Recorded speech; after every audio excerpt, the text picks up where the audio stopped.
Welcome back to Character Select. Mel, Tyler, Sorcery 4. We've been teleported here to the Gardens of Briar in Kare. Oh no. But the character doesn't know where we are, or who brought us here. So, Libra? But there's no sign of the goddess. The beggar is still here, however, but no longer holding your arm. He stands taller and seems better fed. That's better, he declares. Now we can talk more freely. Who are you? Whoop.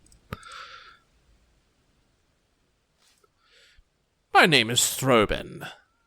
The beggar bows most politely. You notice he wears a circlet of finger bones on his head. Some have called me necromancer, but they only mean that death has never stopped my work. Well, that's kind of a loaded statement. Greetings. He bows again. Where are we? This is a favorite little spot of mine, a forgotten corner of Kare, the lost gardens of Briar. Even the gardeners who work here can't remember the way in. It's on all the maps, but no one can find the entrance. My little fortress. He reaches rather tenderly for a nearby plant and pulls off a graying leaf. Throben smiles.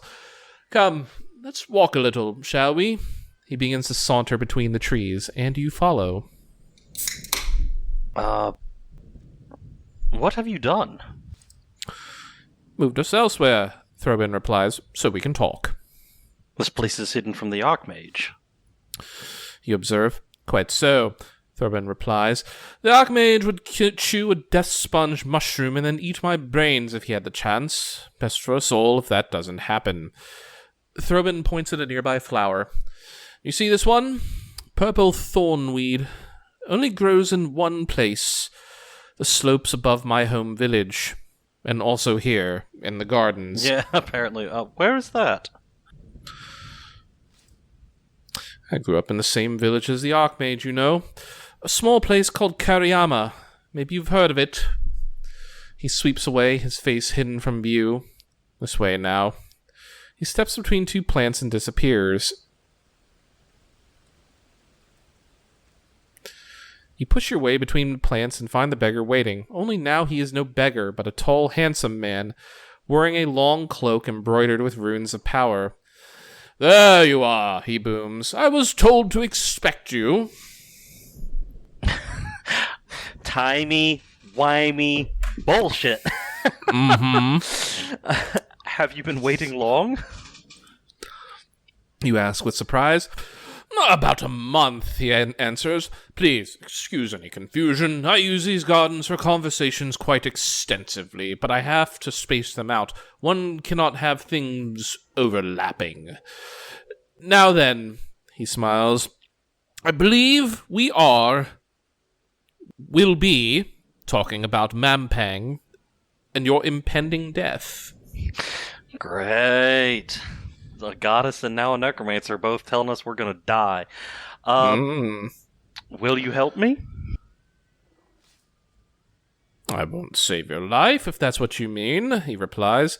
I may make your death a little more valuable, however. He points up. The dome is gone, and now it is nighttime. Stars shine overhead. I like these gardens for one reason above them all. Can you see what it is? The constellations? Exactly. He sighs with evident pleasure. Look up there, he declares, pointing. This is one of only 2 places in Kare where the stars of the ZED spell can be seen. The other is by the north gate, but that spot's rather too busy. What do you know of that spell? Point out, ZED is the last spell in the book that we've never been able to use.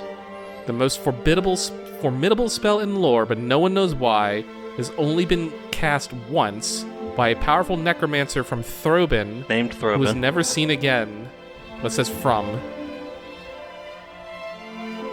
But we're crazed and unclear. Treat with extreme caution. Well, we now know where Throben is. What do you know of that spell?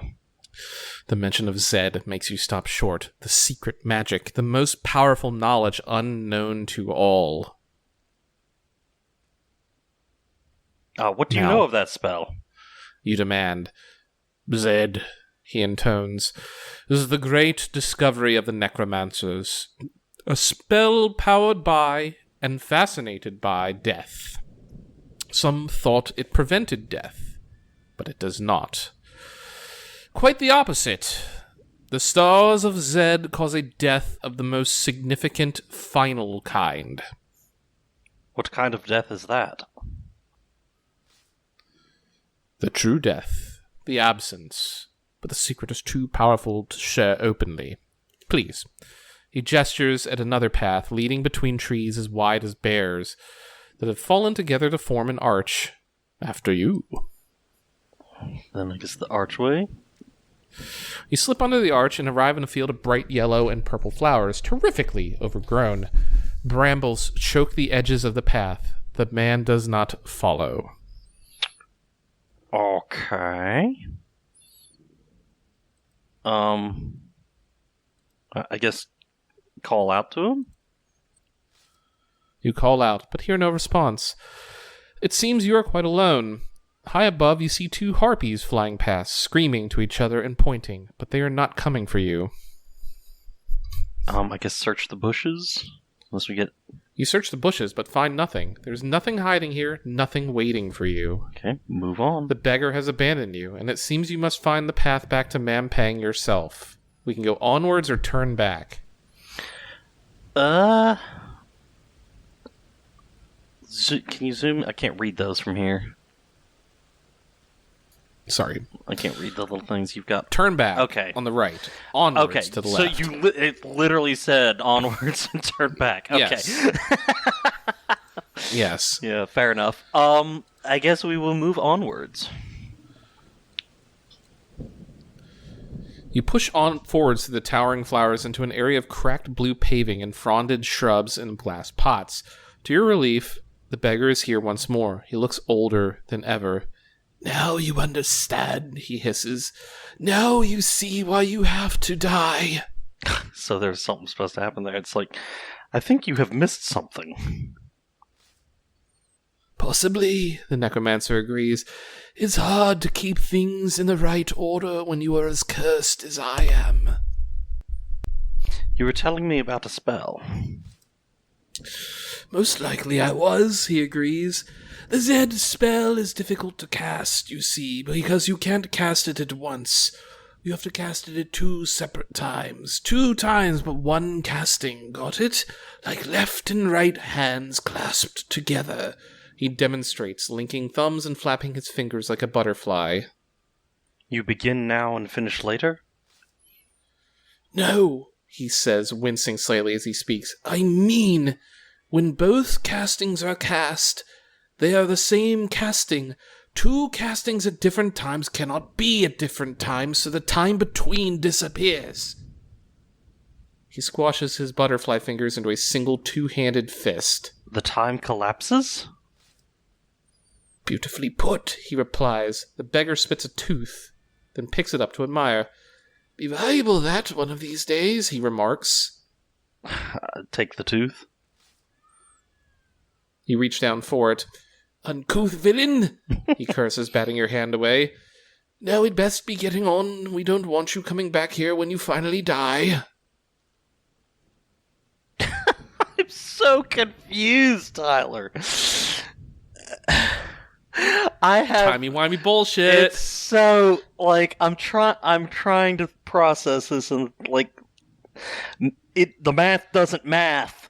Mm-hmm. Like, I'm trying to be like I think I get what he's saying, but it's so obtuse how it's said that I'm like, sure, yeah, I guess. Getting on? Question mark. Mampang, of course. Throbbin closes his dirt-smudged eyes and concentrates, and slowly the walls of Mampang return. I have no idea what happened. There you are again, smiles the beggar, who is now back as he began. He lifts a crooked finger. Not a word, there are spies everywhere. One last thing to do. Draw your sword.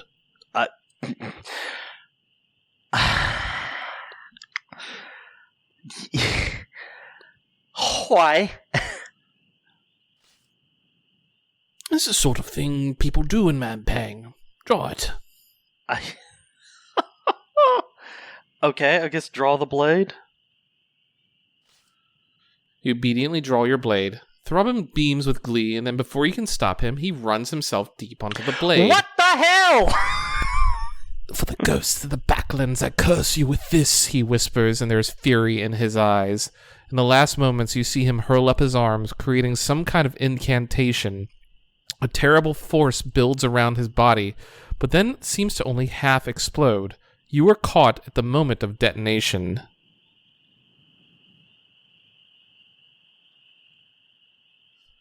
The explosion dies away, its force curiously unspent, as though waiting, but you feel stronger for it. What? You look around, still disorientated. There is no sign of the beggar. The road runs past you, east to west. Time to continue.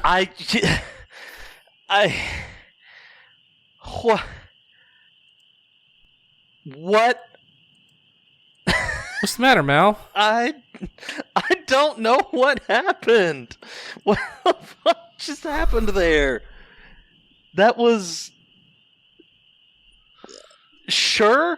He was, Sure was something. He was supposed to explain something else to us, but then he didn't because he fucked with timey-wimey shit, and then we show back up, he says, draw your blade, he kills himself, says he's cursing us, and then explodes, but doesn't explode? And he healed us, too. I am so lost. Fuck it, we're going north. I don't want to be here anymore. You continue along the road. Another night begins. You should try to find a place to sleep, especially on an empty stomach. You pass a side street leading off into a maze of smaller streets and alleys. Okay, so here...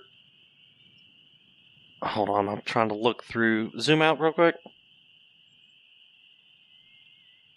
Okay, so those little towers to the left, through that broken wall, I'm not sure we want to do... We want to find a place to eat. So, in fact, we actually probably should go the other way. This way? Because if there's a market, it's going to be out in that main area, you would think.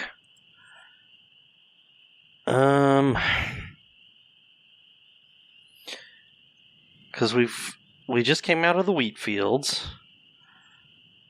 Mm-hmm.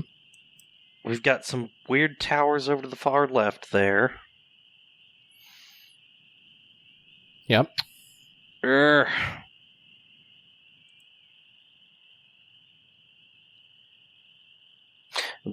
is super late at night. Yeah, so there is the side street that I'm assuming... Okay, my biggest thing is, are we able to go back and forth in terms of movement? Because until we got here, it was only in the fields we were able to go, like, actually move around and weren't like, oh, you can't go back now. Yeah, kind of hard to say, isn't it? I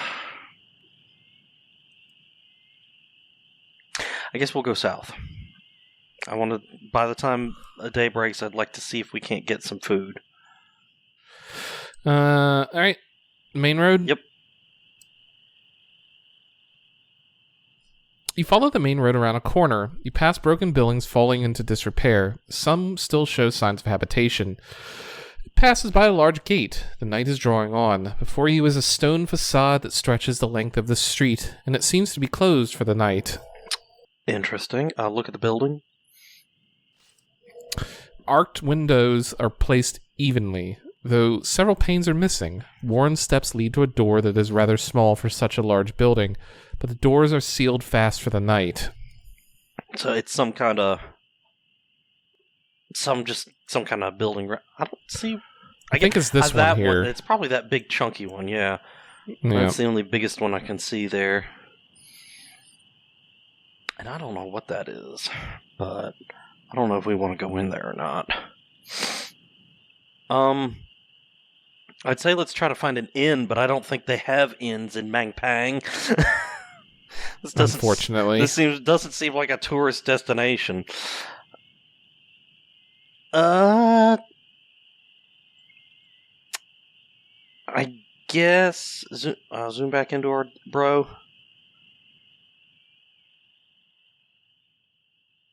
We do have 22 stamina now.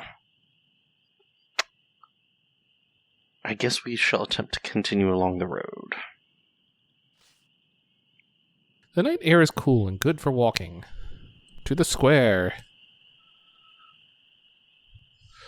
You follow the road, which gets better kept with every step. You're approaching some kind of central square. In the moonlight, this corner of the square is quiet, and a wider road leads west into a run-down area of the city. This is now the dead of night. There's a market, a center, the south side, or the road. Okay, so there is a market. So we want to... Oh, we only have 6 gold. But there is a market. That's good. Mm-hmm.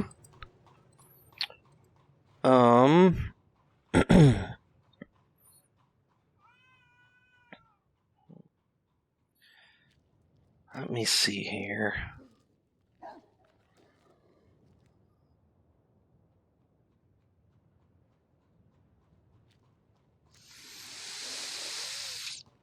Well, the market's going to be closed at this time of night. The south side is the gate out, and the center... I wonder if it might not be better to just go back down the road and sleep in front of that gate until daytime. That way we can go around and do stuff instead. What do you think? Well, I think the safest place to be would be the market. Yeah. Plus, in the morning, we can wake up and have breakfast. Maybe. True. Yeah, let's go to the market then.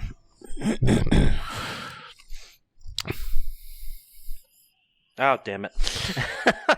Sleep under... Well, that's what I was expecting. Yeah, okay. The market shut it up for the night, so we sleep under a stall, wait for morning where we can get breakfast. Alright, fair enough. You find a stall to curl up underneath. You should be sheltered here and hopefully out of sight. Setting down your pack, you try to stretch out despite the wind. You've eaten nothing today, but you have no provisions, only 5 vials of blimberry juice. Good lord, I didn't think we had that many. We picked some up at the guardhouse, I think it was. Yeah, but did we pick up 3 there? Good lord. I think so. Like, Yeah, I know which one you're talking about. this Yeah, one right here? That one right I there. think they had like 3 or whatever. Good lord, okay. I guess we Might as well drink one, right? Yeah, I was about to say, go ahead and use one. Unstoppering a vial of blimberry potion, you gulp down a mouthful. You feel a little better, and all traces of hunger are soon gone. Then you get comfortable and rest. You're protected here, and your rest is untroubled by dreams. Yay. You gain some maximum stamina, gained some gold, entered the Citadel of Mampang, visited the barracks, searched the wheat fields, and were cursed with the ZED spell. Great. The Archmage remains unaware of you. Does he really? That... Okay. You are woken roughly by a stall owner kicking you out from under her stall. By the time you scramble away, you have sustained some bruising.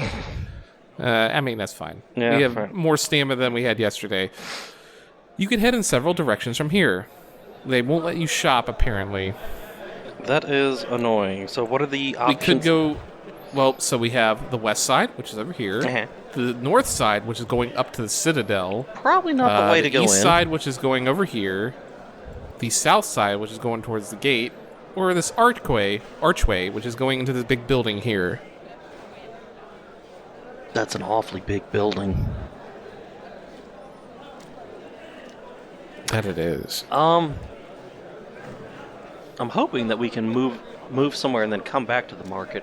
Let's go poke the archway then. Whee! It's a huge building. You walk through the arch when a guard leaps out from a room to the side of the passageway and blocks your path. "No vagabonds!" she cries. "This area is off limits to peasantry!" Rude?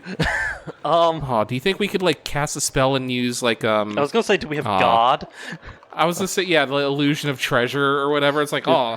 peasant am I? And Yeah. just, like, shower her with coins or whatever. Or do the, like, image of God and be like, I'm God now. What is this area?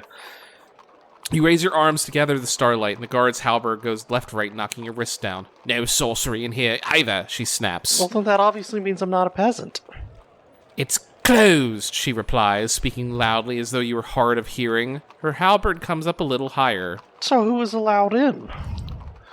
Anyone with a reason to be here, she replies. Not rough types like you.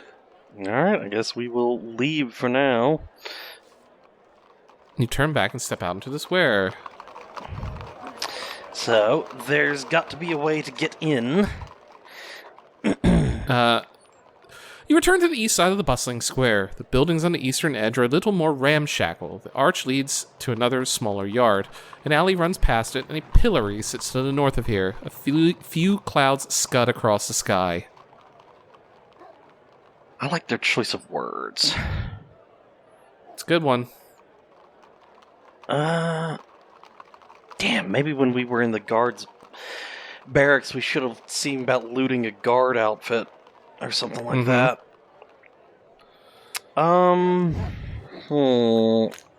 Is there anyone tied up to the pillory? I don't know. Prisoner stoops, half asleep in the stocks. No, that sucks. Doesn't let you go look at him. Yeah, look at the arch. You peer over at the archway. A few merchants go this way and that into the building. Some kind of market, perhaps. So that's the one that they won't let us into. So that's, I guess, the fancy market, then. Yeah. Well, we need to find a way in there. Look at the alley. Glancing down the alley, you see a distant touch of smoke. Some kind of fire? You could cross the square or explore the fringes. Okay, well... I am having a hard time reading some of these things here. The pillory up here, okay. The alley right here, the archway, which we just came through, the south side, and then the center.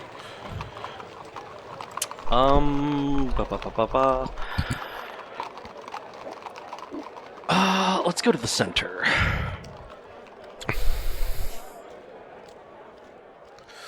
As the morning moves on, the wind begins to rise. You stride out into the middle of the public square where Mampeng's inhabitants go about their business. In the center is a huge statue of a faceless man holding a crown aloft. The Archmage. Dun dun dun. Well.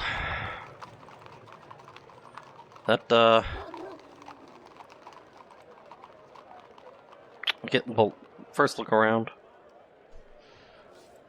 Many people here are just simply passing through, but several are browsing the market on the west side. You also spot several guards to the north clustered around a road that leads upwards. Okay, so that we probably won't be able to go direct to the citadel then. Mm-hmm. Look at the statue. Unless it starts looking back at the statue seems unimaginably old, and yet the Archmage depicted here is definitely holding the crown of kings. Has he been planning this death for such a long time then? Or is this prophecy a celebration of a day destined to come? Or is it timey-wimey horseshit? It's timey-wimey horseshit! Hooray! Like it always is. Oh. What spells do we got?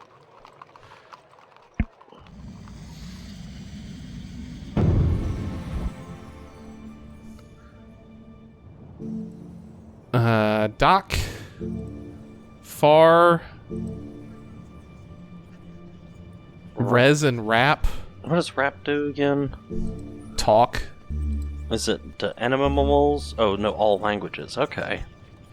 Sus and Sap. How. And Tell. How much does Tell cost again? Is it? I think like 1. No, it's a skull cap, isn't it? Okay, yeah, it's the skull cap. Yeah, let's do some telepathy, read some minds around us. Sure.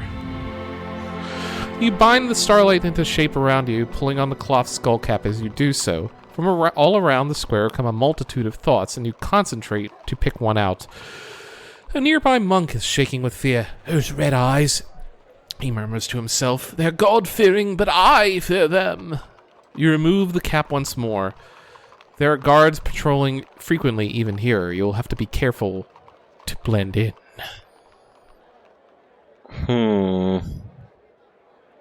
So I guess we can't cast too many spells in one spot, otherwise we get seen. What moves have we got available? We can go back to the market, the north side, the east side, the archway, the south side, or the west side. Let's go poke the market, see if we can actually afford any rations.